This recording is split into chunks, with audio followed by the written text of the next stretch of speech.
Nxënësit e shkollave të mesme, studentët, por edhe të rinjt, vazhdojnë të kenë dilemen nëse për karrierën e tyre Maqedonia e Veriut ofron kushte më të buliqme. Gjatë aktivitetit Uniart në Universitetin e Evropës Juglindore, televizioni Koha pyeti të rinjt se çfarë ju pengon më së shumti në Maqedoninë e Veriut. Përgjigjet e tyre lënë shumë për të dëshiruar. Në Maqedoni ne që jetojmë veçanërisht ne shqiptarët kemi pengesa të shumta në zhvillimin tonë për arsim. Kemi shumë pak përkrahje nga shteti. Maqedonia nuk ka shumë mundësi për zhvillimin e karrierës sonë. Mirë po një universitet, sidomos si Universiteti i Evropës Juglindore ju ofron këtë mundësi, sepse kemi bashkëpunime edhe jashtë vendit edhe brenda vendit. Personalisht më pengon padrejtësia që bëhet.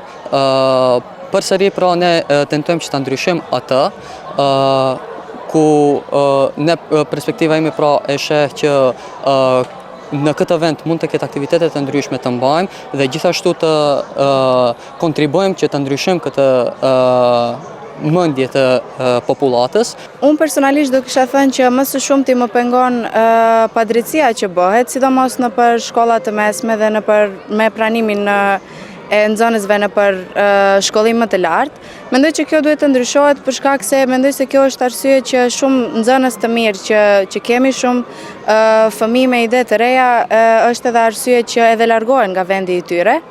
Perspektiva e tyre mbetet pezull midis qëndrimit në Maqedoninë e Veriut dhe largimit për në vendet perëndimore.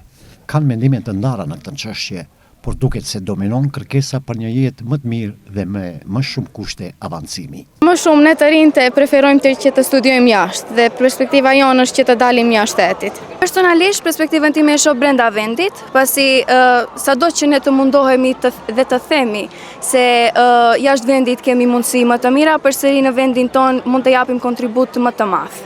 Perspektiva ime është në këtë vend. Për shkak se unë shoh që mund të ketë ndryshime. Personalisht, perspektivën time, në qoftë se do plotësohet dëshira ime, do doja të ishte në vend. Mirë po, për shkak se shoh shumë kushte të paralizuara për karrierën time të ardhshme, me shumë mundësi jashtë vendit.